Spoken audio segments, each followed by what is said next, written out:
IoT systems, wireless systems, they impose new challenges for physical layer. There are several of them. I'll mention only three. First of all, it's sporadic transmission. So a sensor could be silent for a while, and when it gets data, it may need to transmit it without a large delay. Another important parameter issue, challenge, is energy efficiency.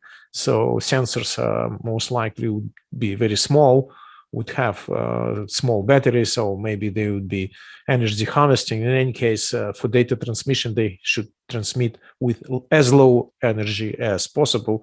We typically estimate that they should be transmitting with about 1/10 of modern mobile phones. Another issue is scalability. If we start building system today, it should be built in such a way that we can easily increase the number of sensors, scale it up, because tomorrow, after tomorrow, the number of sensors could be dramatically increased. And we don't want to design a system from scratch. We would like to just upscale the existing system. So there are different approaches, of course, and we in favor of cell-free architecture, which is also considered as a sort of 6G architecture. Many people believe that 6G would be cell-free. Cell-free is also not completely new. Actually, it's not new at all, maybe. It was considered for a while under the name of distributed MIMO. But when we started to work on a massive MIMO and decided to look at the distributed MIMO, but massive distributed MIMO, we decided to call it cell-free. Idea is there are geographical area, and in the geographical area, access points are somehow located, and and users are also somehow located across the geographical area. There are no cells, there are no boundaries, and ideally, each user is served by all access points simultaneously, and all access points serve all users simultaneously. An idea is not like on this picture I showed. Ideally, the number of access points should be visibly larger than the number of users, typically 4 or 5 times, since it's supposed to be massive MIMO. In the case of IoT, there is another feature that there are many users, but not all of them are active. Like in this picture, the most of users, they're showed by these symbols, they are not active, and only some users are active, and they would like to transmit without any delay, as I said before.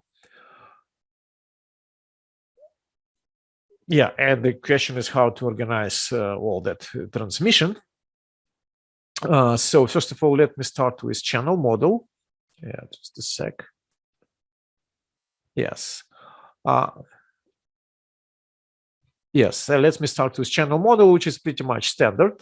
So if there is access point M and user K, then the channel coefficients between them is denoted G and K, and it's a product of two factors: large scale fading coefficients beta and small scale fading coefficients H. H, as soon as the sensor moves quite a wavelength, so there is some object in between base station and user K is moving, that small scale fading coefficients starts changing.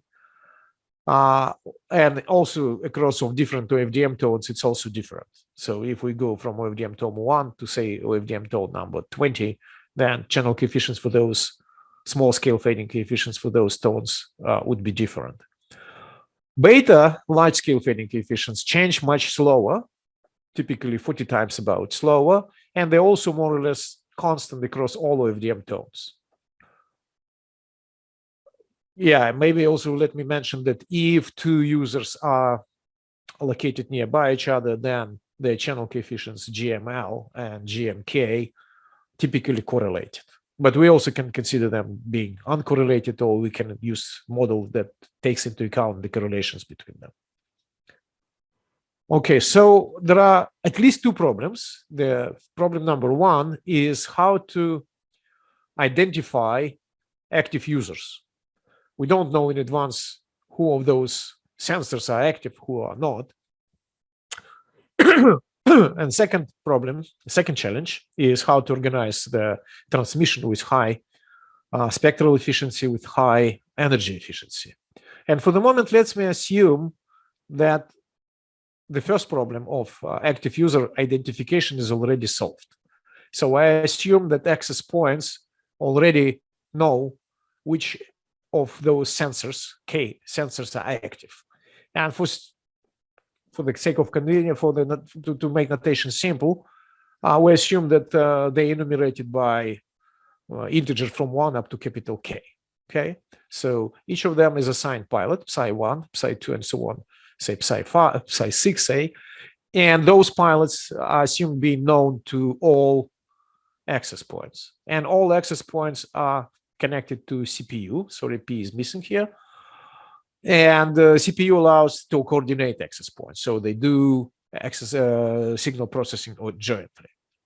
Let me also mention that pilots, they are tau tuples, and tau should be short if sensors have high mobility, and tau can be made long if sensors have low mobility.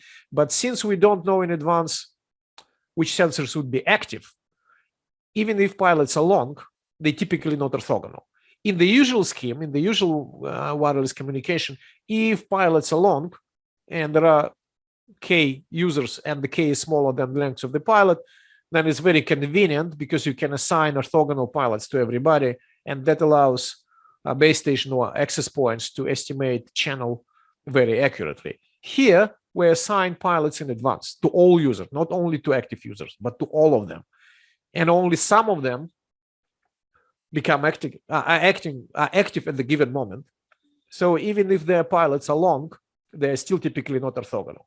In what I'm going to present, those pilots for active users are always assumed to be random.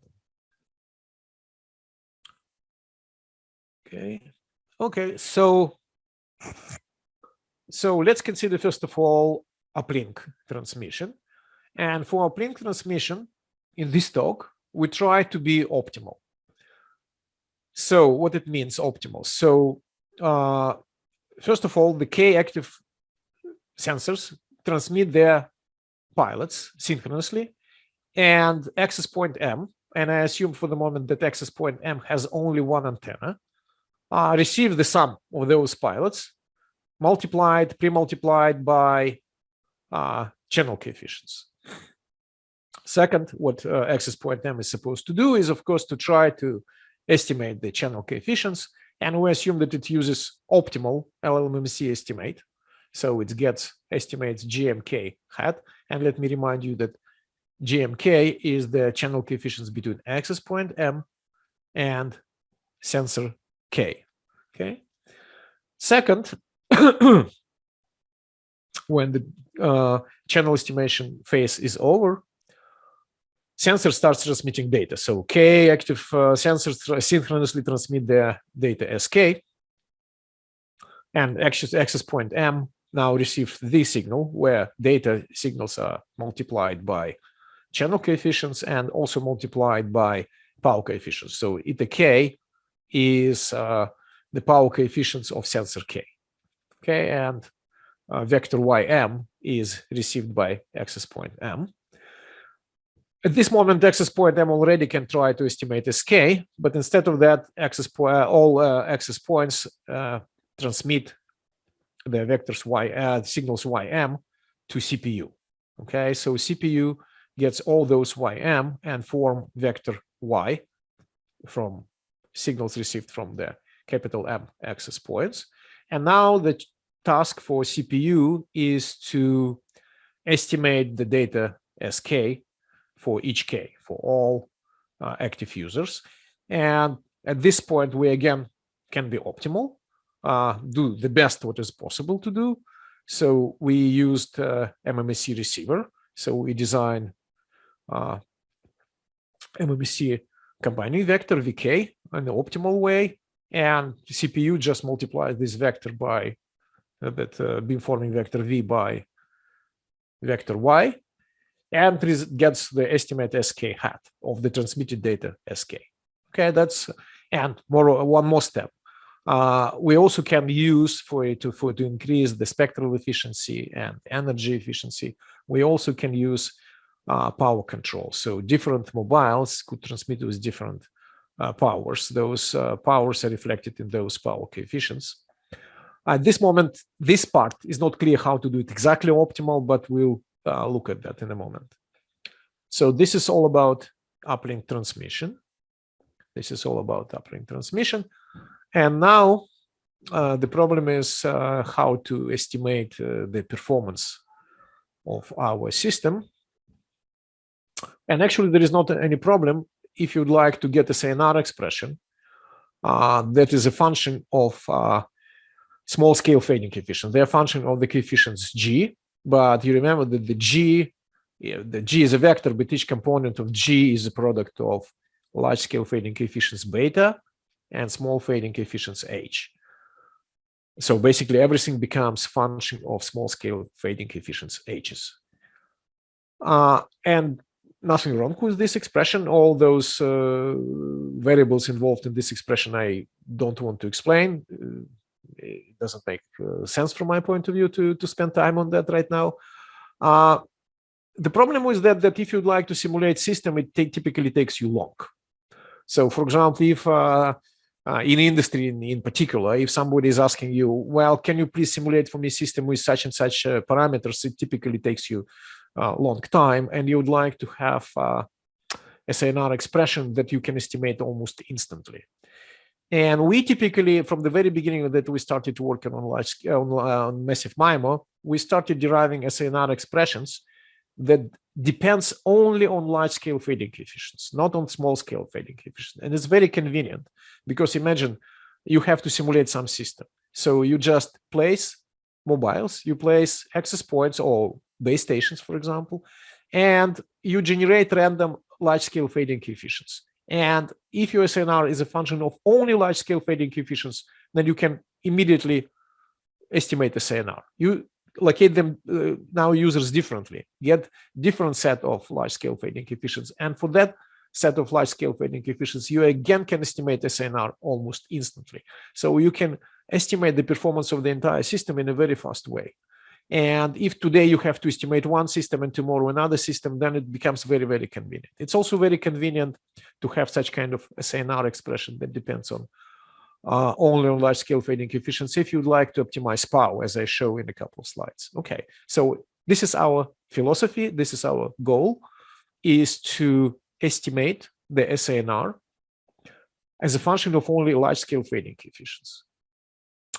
For this particular setting, when everything is optimal, channel estimation is optimal, massive MIMO receiver is optimal, as I described 2 slides back, our typical approach that is based just on basically probability theory, estimation theory, doesn't work.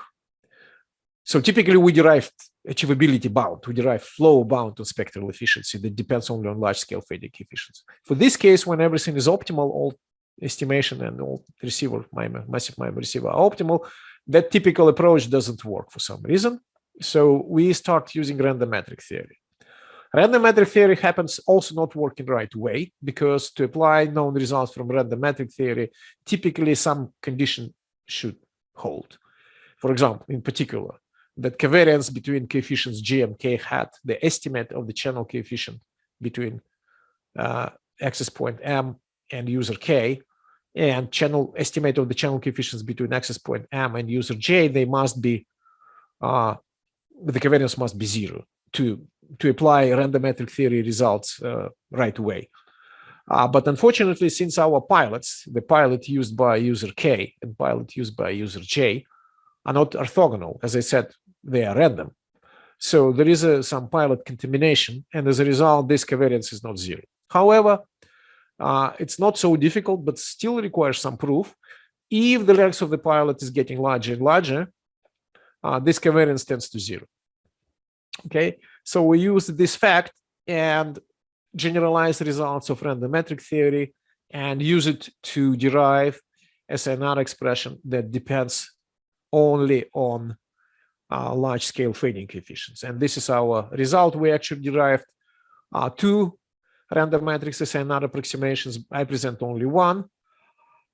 It's a little bit messy, as you see that many heavy variables are involved, but it's messy how it looks like, from the point of view how it looks like. For computer, it's not messy at all. Computer can compute that SNR in a very fast way. It's an iterative process, but typically 2 or 3 iterations is enough to compute SNR. And of course, it's just approximation. So we're of course interested in how well we approximate the real SNR. Real SNR is this one, which can be simulated by can be obtained by brute force simulation. And this is our results. Let me pay attention that can I ask you a question? Sorry. Sure. Yeah. Yeah. If you go back in the previous slide. Yeah. So you have the SNR here, and there is a random component because of the fast varying channel part, right? And you have assumed that these parts are jointly Gaussian. And you're trying to find the statistics of this SNR, right?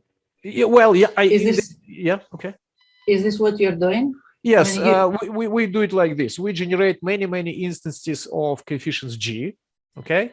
And for each instance of coefficients G, we compute SNR. And in that way, we collect a bunch of SNRs. And after that, we treat them as random variables and construct empirical CDF. I will show you empirical CDF, for example, shown here. Okay, so this is empirical CDF. Okay, this is empirical CDF. This is the spectral efficiency. And looking at the CDF, you can say, oh, half of my users, okay, take the half, right, 0.5 approximately over here.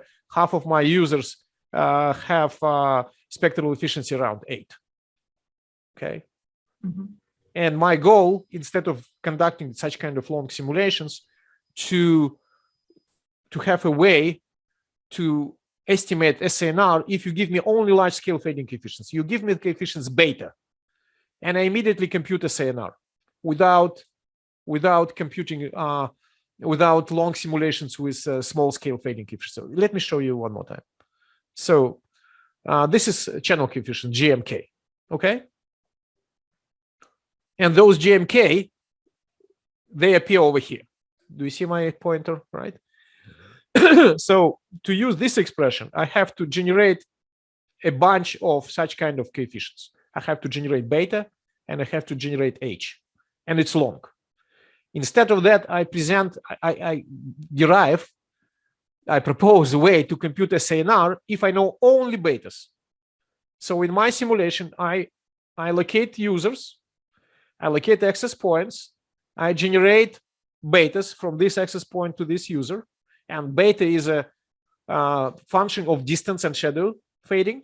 Okay, as soon as I generated betas, I can immediately estimate quite accurately SNR without spending time to estimate, to generate and to simulate those coefficients. I'm not sure that I answered your question, but can I continue? Yes. So it's basically the sample average approximation, what you're doing. Yeah. Okay, so we use small power for sensors. It's only 20 milliwatts. Well, those other parameters are over here. Okay, and as you can see, our random matrix approximation is quite accurate for both cases. So, yeah, Alexei, yes? this CDF, this empirical CDF, is conditioned on the large scale fading values. Oh, we generate a bunch. So, okay, so when I use my approximation, right, how do I do that? I locate users. For those locations, I generate large scale fading coefficients. I compute SNR. That's my SNR number 1. I locate users differently. Again, generate large scale fading coefficients. Compute SNR. That's my SNR number 2. And I do it many times, say 1,000 times. After that, I have 1,000 SNRs. I treat them as realizations of random variables, and I use them to compute the empirical CDF. So those CDFs, they are based on many realizations of large scale fading coefficients. If I do the same using the previous expression, this one, then I do exactly the same. I allocate users, I generate large scale fading coefficients beta, And after that, for those large-scale fading coefficients, I generate many instances of small-scale fading coefficients, say 1,000. And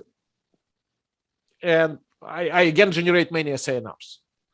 Okay, and after that, for those SNRs, I plot CDF. So the answer is more or less yes, that this is roughly an empirical CDF conditioned on the large scale fading. They involve, like okay. you would have a slightly different one if you had a different set of large scale fading values. No. One more time. Those CDFs are generated when I generate many different large-scale fading coefficients. Those CDFs are, one more time, when I use my expression, right, this one, I generate many instances of large-scale fading coefficients. For each instance, I compute a SNR. And after that, I can construct empirical CDF. So it's not like for those CDFs, I fixed large-scale fading coefficients once and forever. No, I change, vice versa, I change them all the time. Okay, so then I guess the question is, a mobile device or maybe an access point, it wants to characterize the channel to a user, and so if you make a measurement, you maybe get some point that's probably a sample point described by the random variable with this empirical CDF. Yes. Yes. So what's the benefit of understanding the CDF? Because maybe you get a per device rate that is very small, or maybe it's very it's a typical behavior. If I know the size of the area, if I know the power of more mobile phones and the bandwidth and the number of access points, the number of sensors, then I know that if I locate them randomly, that I can predict the typical behavior. If you ask me, could you please estimate the performance if access points are fixed and say mobile sensors are also fixed? Yeah, it's going to be just 1 point on that CDF, and it's also very easy to do. So your point is, if you sprinkle these around, different sensors will have different SINRs, probably described somewhere on this curve between 4 and 10, or like 5 and 9, yes, in terms of bits per second per hertz. Yes, and kind of and you then engineer kind of the code rates of the sensors and all that based on that kind of range of available bit rates. Is that right? Yes. It's a typical behavior of the system if these parameters are fixed, and you locate access points and sensors randomly. Then you can expect that typically this would be behavior of the system. So, for example, 0.4 as 40% of users will have the spectral efficiency 8. Yeah. But if you would like to optimize, for example, you say I design a grid and I put my access points at the points, the particular places of that grid. Then can you estimate the performance? Yes. Then I'll just generate betas according to your choice of where the access points are allocated, and it will be different situation. It could be just 1 point on CDF, or if you locate users still randomly, then it's going to be CDF but different CDF, so corresponding to the particular location of your access points. Okay, thank you. Sure. Okay, now transmit power control. Of course, there are many known schemes how to design transmit power, and we can use those approaches using that this SNR that depends on everything, right? But then typically it has high complexity. That complexity is like cube of the number of access points, and since the SNR changes fast because it depends on small scale fading coefficients, at least straightforward application of those approaches would require frequent updates of powers, and we typically don't want to do that. So instead of that, we use our SNR that I just showed that depends only on large scale fading coefficients. And we, well, not completely new, but we adopted some known algorithm for power allocation, max-min one. So we would like to keep the poorest sensors to have as large uplink data transmission range as possible. And I don't want to go through this algorithm. It's a lot of details, but again, from the computational point of view, it's not difficult. The computer can do it easily. Okay, and these are results. Okay, so let's first of all look at the different, on the left figure. And here we simulate two things. We simulate the full power transmission, which is red, and our max-min power. And we typically interested in that 95% outage rate. It means that among all sensors, we pick up 95% of the best ones and look at throughput of the poorest among those 95% best ones. So it becomes like you, on this scale, you have to find the point 0.05 to put horizontal line until it's bumped into your curve, into CDF, and go down. And that would be typical rate for the 95% of the worst guy among the best 95% of the users. So 95% of the users would have rate higher than this one. And this is typically our criterion of optimization. And from that point of view, so more to the right, the more to the right CDF, the better. And from that point of view, you can see that max-min power optimization gives not much. We do get some improvement, but compared to the full power transmission, but not big improvement. So actually, honestly, we were disappointed. But at the same time, we're lucky because we make research on IoT system where energy efficiency is very, very important. And from that point of view, power optimization can give a lot. So for example, let's say that we know in advance that each sensor wants to transmit with some target data transmission rate, say 0.1, and not higher than that. If it achieves this data transmission rate, then it's fine, right?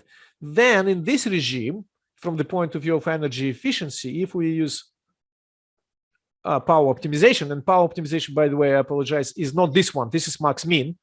For this regime, when we try to achieve the target uplink data transmission rate, power optimization is different one. I don't want to provide details, it would become too long. But the conclusion is that if we use that power optimization, which is again based on our SNR expression that depends only on large-scale fading coefficients, then you can see that we get very large improvement. This is full power transmission, and this is optimized one, which is typically not so important for normal wireless systems, but for IoT systems, it could be very important. At least this is our belief. Okay, now downlink transmission. In the case of downlink transmission, unlike the uplink transmission, I'm not optimal. The reason was that there are several reasons to consider not optimal downlink transmission. First of all, it's very good from the implementation point of view. So we consider conjugated beamforming.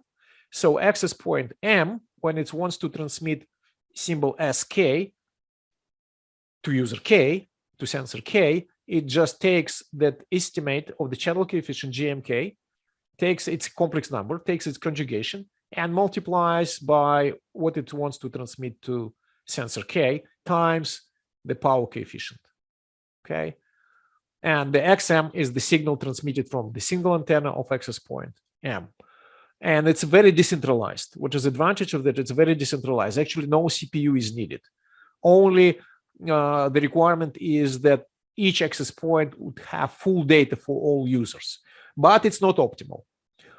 Okay, so what are constraints on power coefficients? Power coefficients should be chosen so that to satisfy this constraint. So overall transmitted power should be small or equal than some constant rho d. This power constraint can be equivalently reformulated like this. that PM, which we call normalized power, and which is defined the power coefficient time the gamma, and the gamma is typical power of the channel coefficient, of the estimate of the channel coefficient. That power should be smaller or equal than 1. If this is the case, that these two conditions are equivalent. Okay. And what is nice is that gamma is again a function of only large scale fading coefficients, not small scale fading coefficients. Okay, fine. In this case, we don't need random matrix theory to derive good approximation of SANR. And this is my approximation of SANR. And it depends only on large scale fading coefficients. They're exactly like we typically do. But even that one looks to be quite bulky, not convenient to work with. So instead of working with this SNR expression, we're saying, let's assume that our pilots, which are random pilots, as I said before, are actually orthogonal pilots. And in that case, the SNR expression becomes much simpler. It becomes this one. And it's possible to prove that when the length of the pilot goes to infinity, this SNR expression converges to this SNR expression. And conducting simple simulations with finite pilots when tau is not infinity, but reasonable, 20, 50, 100, one would see that those two SNRs are extremely close to each other, So it motivates me to abandon this expression and to work with this expression as a good approximation. But I still would like to optimize it. So I would like to find the power coefficients for each accent point M and each sensor K. And typically we use max-min approach. So we'd like to keep even the poorest guy to be in good shape as possible. So this becomes my optimization problem. This is constrained with normalized power, should be smaller than 1. And that problem will prove it's quasi-convex. Quasi-convex is better than nothing. You can solve this problem by bisection method, and at each step of the bisection method, you would check feasibility of your convex problem. At each step, you convert quasi-convex problem to a set of convex problems, and for each step, you check feasibility of that convex problem, which is much simpler, but still quite complex. So for small m and small capital K, it's doable, but very soon as m is getting larger and capital K, the m is number of access points, K is number of sensors. As soon as it's getting larger, that becomes not feasible to solve this. So, okay, so how to proceed?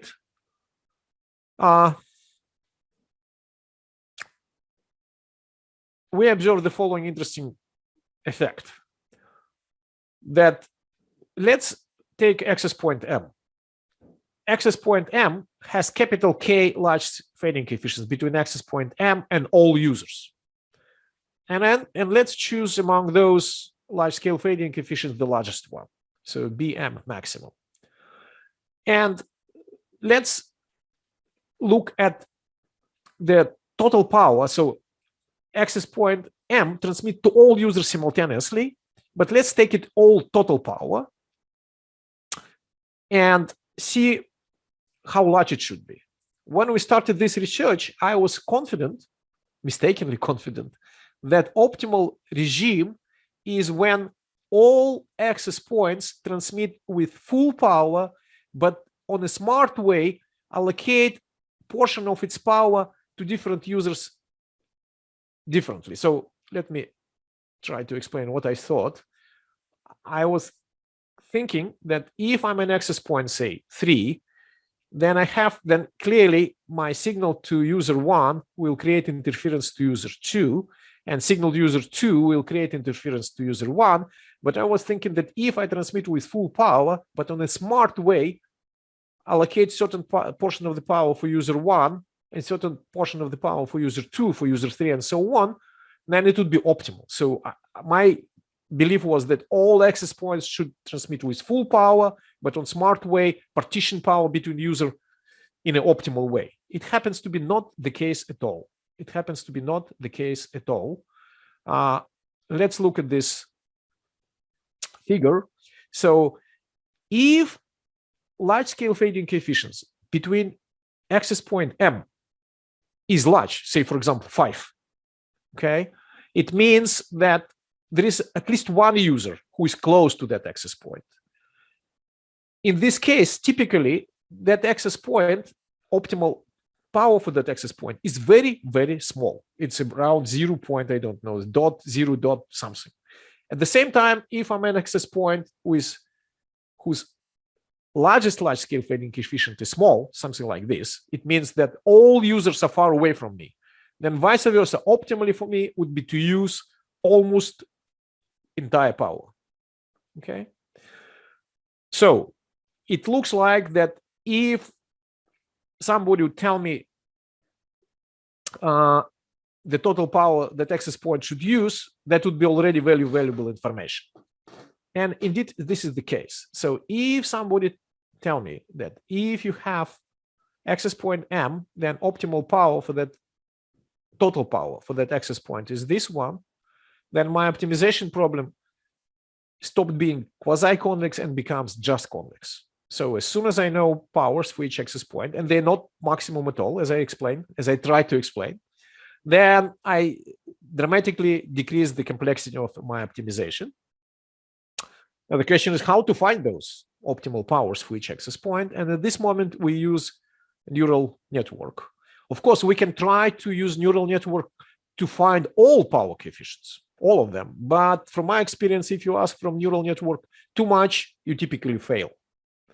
So can I ask a question? Yes. Could you also build a neural network to solve this problem, to find the maximum problem? Sorry, please say it again. Could you also design a neural network to solve this problem? Yeah. This is exactly what I said. That typically, not typically, that you can try to do that. We actually tried, not very hard, but we tried to find those power coefficients, and somehow we failed. So we decided to simplify the task, to make it simpler for task for neural network, and to ask neural network to predict not all power coefficients, but only the power, and to substitute it here. And after that, the problem, before you know that power, you have this problem. Okay, this is power. This sum is your power. And if you don't know it, if it could be any, then the problem is quasi-convex.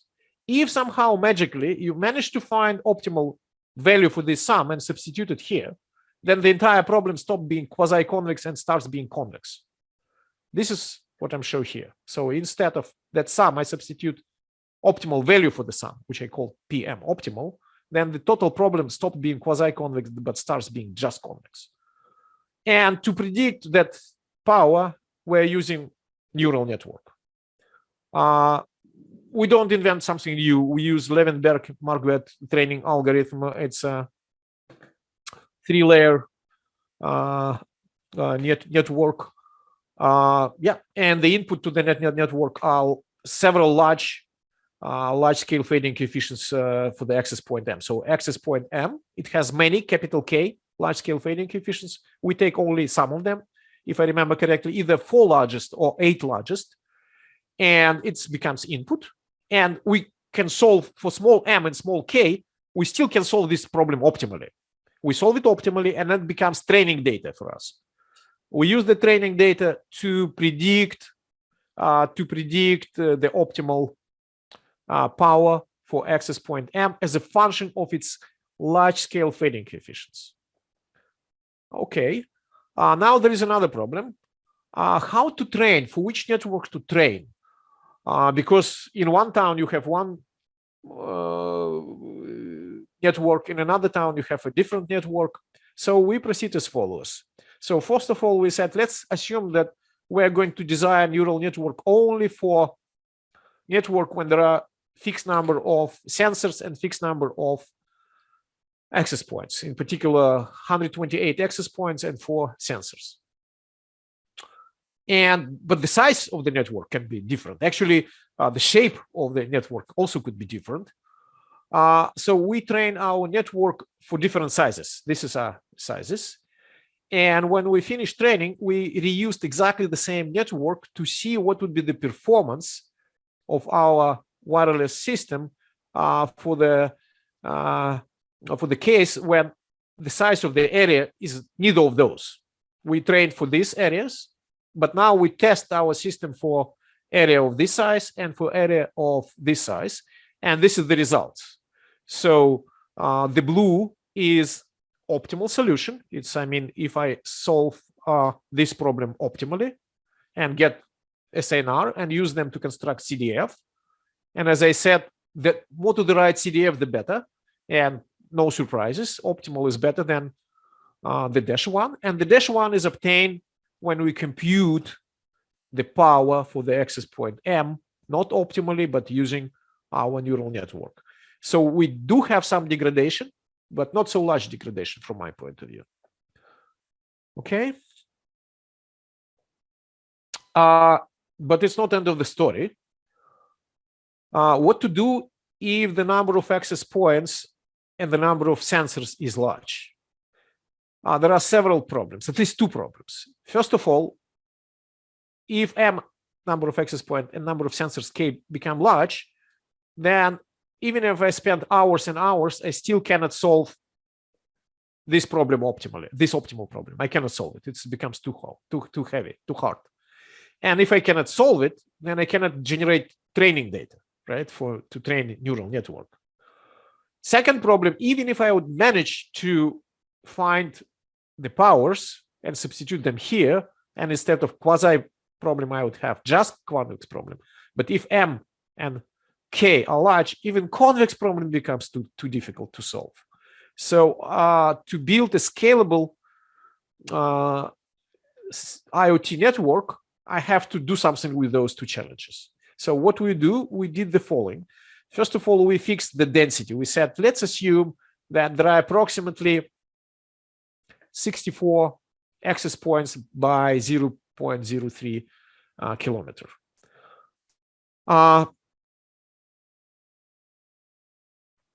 For that density, the number of, and take the area of small size with this density, in that small area, the number of access points M and K is still relatively small.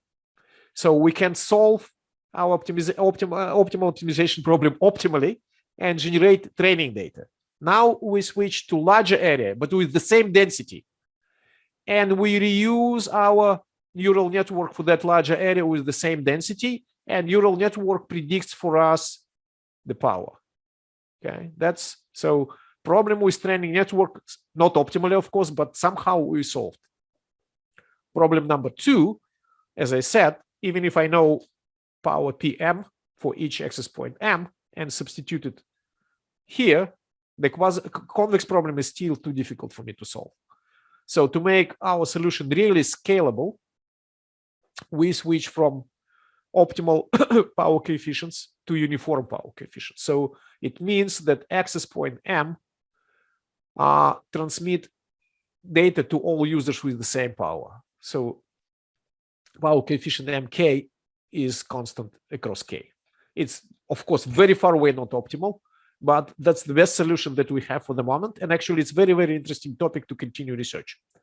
Okay, so the transmitted data XM is obtained is just like this. So that's power coefficient, which is the same for all K. We transmit only to those users whose large scale fading coefficients between access point M and K is larger, than some threshold, and we transmit this quantity. Okay, the sum of those quantities. And this is the simulation results. So first of all, we take small area. In that small area, the number of access points and the number of sensors is still small. So we can find a truly optimal solution. And this CDF is for fully optimal solution, optimal from the max min. And you see how vertical it is. It means that almost everybody served with exactly the same rate, which is very good. Okay. Then this curve, the blue one, is when we transmit with full power. And these two curves together, the dash one and the green one, is when we use this type of transmission, uniform power coefficients. But in one case, we use optimal power for access point M. And in the second case, we use power predicted to us by neural network. And you see that, basically speaking, using neural network, we don't lose anything. Okay. What we can learn from this figure? First of all, we gain really little compared to full power. At the same time, still there is a huge gap to optimal transmission. So it's a huge potential for further research. But from the point of view of improving spectral efficiency, that power control gives us really tiny improvement, really tiny. But since we're working on IoT, we have another important parameter, as I said before, is energy efficiency. And to see what kind of gain we have for energy efficiency, I don't consider small area anymore. I consider relatively large area of 2 kilometers and large number of access points, 4,000, and large number of sensors, 1,000. For these values, I already cannot solve optimization problem, even convex one, optimally. There is not enough power. It will be, computer would work for days to solve it.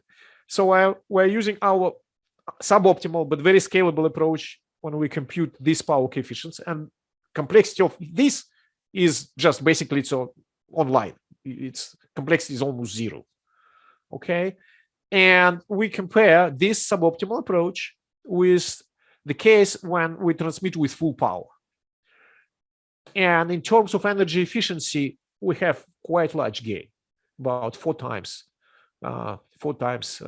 larger gain. And it's, again, I repeat myself and again, it's a very suboptimal, but very scalable. It's scalable. You can make the network as large as you wish. And those algorithms, the complexity would grow proportionally to the number of access points and to the number of sensors. That's first part of my talk. I was not sure how fast it will go on. So I prepared the second part, how to detect active sensors, and how much time we still have. So Alexei, now it's, we started a little bit later, but then you had also lots of questions. Okay. But then you also have meetings after this one. So I would say if you can tell us in 10 minutes what this next part is about, that would be the best. Very good. Thank you very much. Yeah, that's very good to give you an idea. So what is the now next problem is to identify active users. We can use what is called grant-based approach. When there is a handshaking, user wants to transmit data, it's asked permission from base station, from access points, gets that permission or not get that permission. No, we'd like different. We'd like grant-free. So as soon as sensors has some data to transmit, it starts transmitting right away. Okay, and in this type of this part of the work, we use a little bit different simulation test band. We assume that the access points are allocated according to a Poisson-point process with density lambda A, and sensors also Poisson-point process with density lambda T.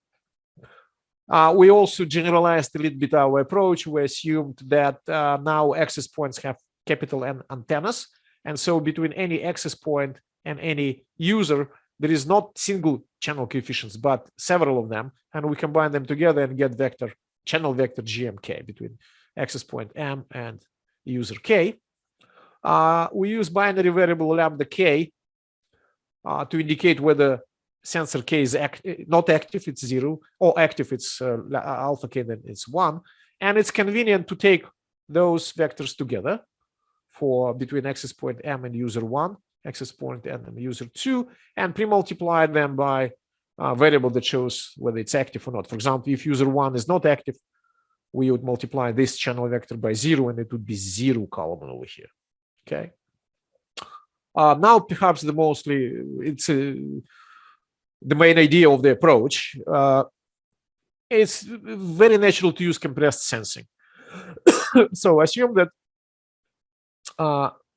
we have all those sensors, but only 3 of them are active. First of all, we assume that we give to each sensor unique pilot.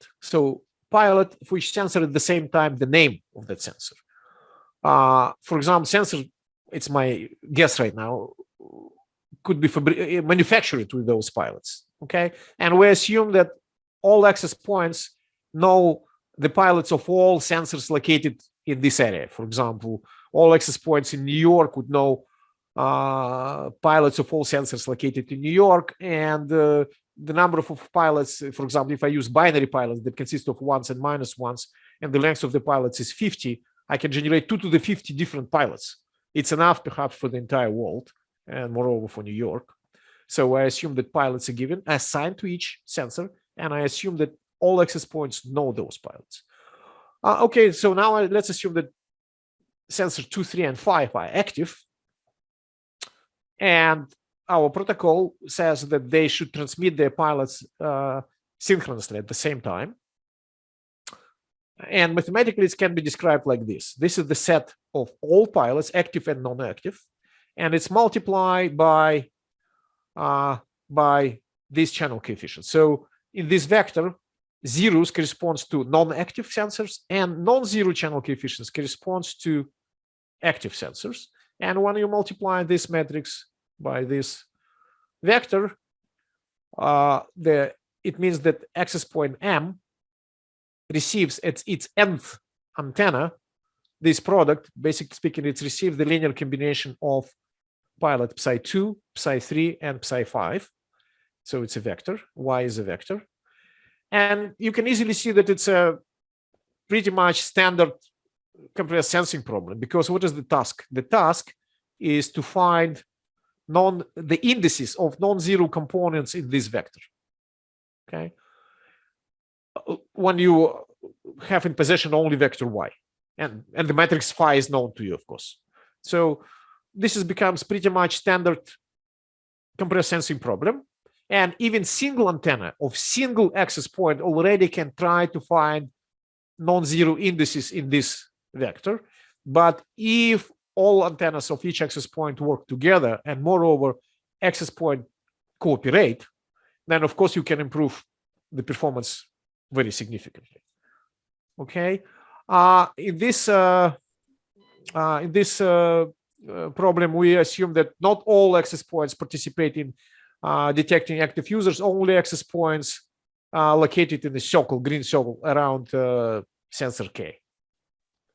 Okay. This is the basically algorithm. It's a lot of details, so perhaps it doesn't make sense for me to go through those details.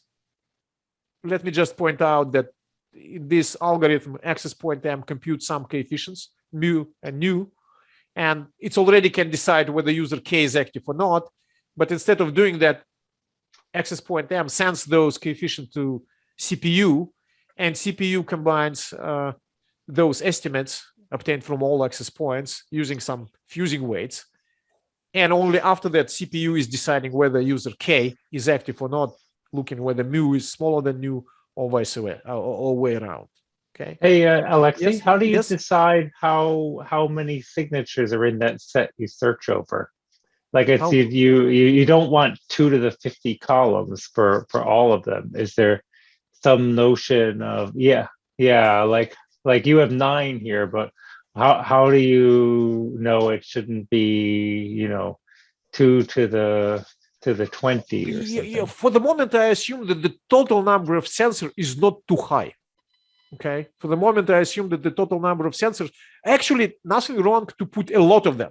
Just the complexity of solving this compressed sensing problem is getting larger and larger. Actually, the complexity is proportional to the number of columns, so the proportional to the number of users. So if I put really here huge number of pilots, then it's still doable, but the complexity theoretically doable, but the complexity is going to be too large. So for the moment, I assume that the total number of sensors is not too high. And in addition, as I said, we decide that for user K, not all access points participate in detecting whether it's active or not, but only some of them.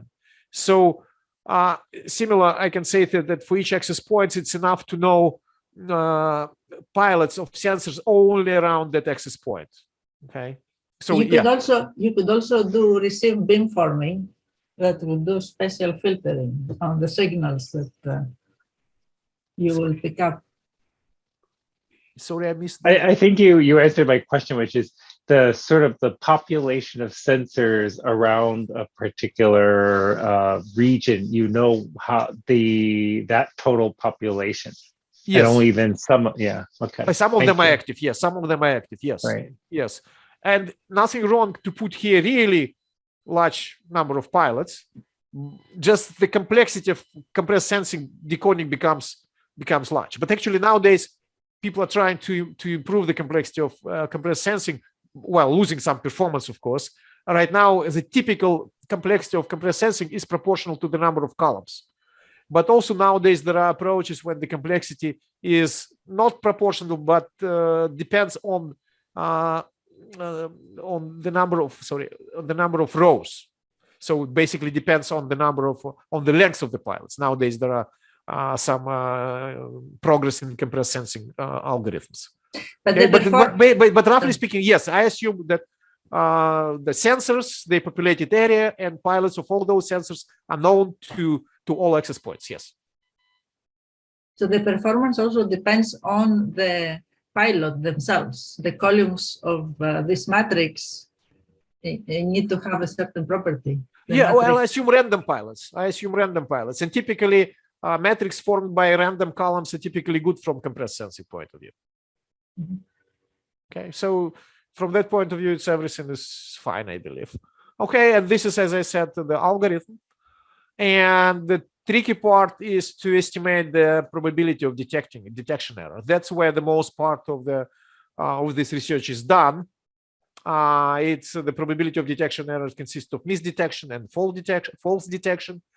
And we'd like to estimate both of them. And really it becomes, if I start presenting details, it's several pages of heavy computations, but bottom line that we come up with some approximations. Unfortunately, it's again, not low bound, not upper bound, it's just some approximations that depends on low and upper incomplete gamma functions, small gamma and large gamma.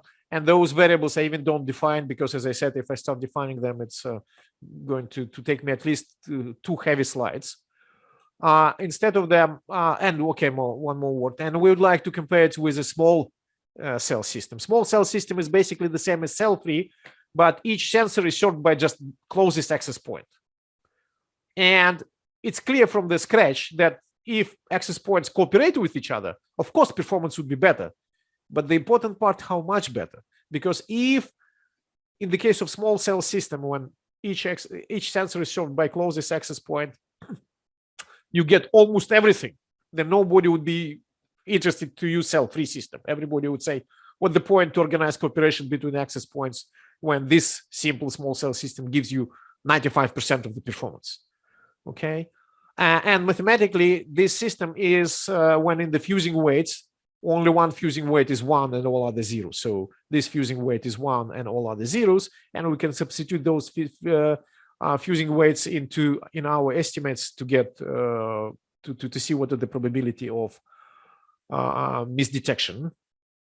And this simulation results. So we have several parameters. So our tool allows us in a very fast way to estimate the performance of the system when you change one of the parameters that you're interested in. For example, if you change the number of antennas at each access point, and this red line corresponds to cell-free when the access points cooperate, and it's together simulation, brute force simulation in our approximation, and you see how close they are.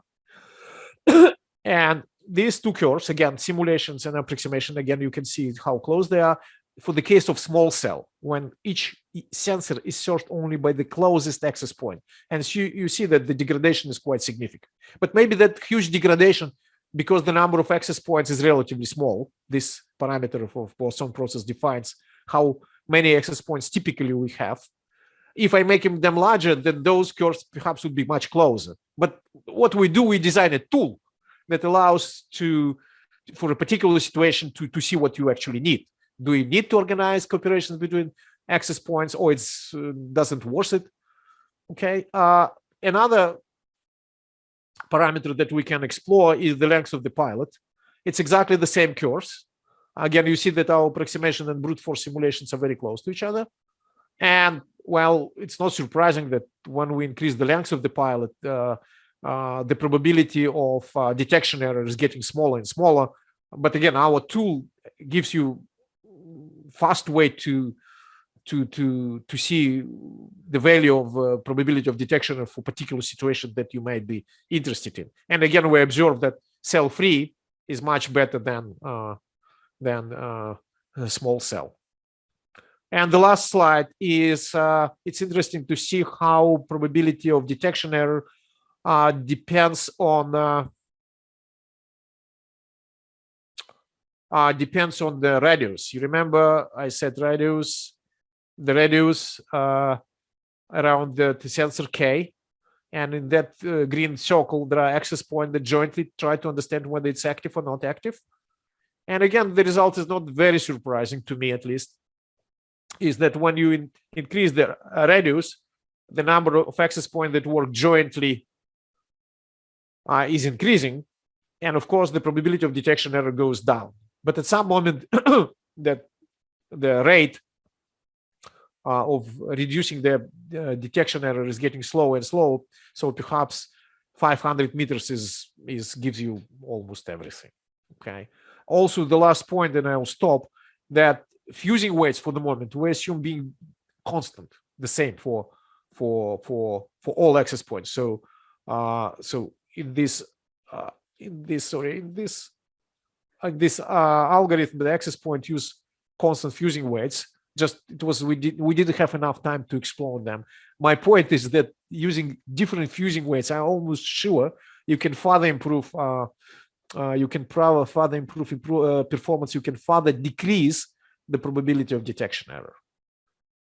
And thank you for your attention. So thank you very much, Alexei. I think you already had a few questions and you're running late for your meeting. So I think we'll skip questions and just, unless someone has something really, really burning. Okay. So let's thank Alexei again, and I'll just let him go now.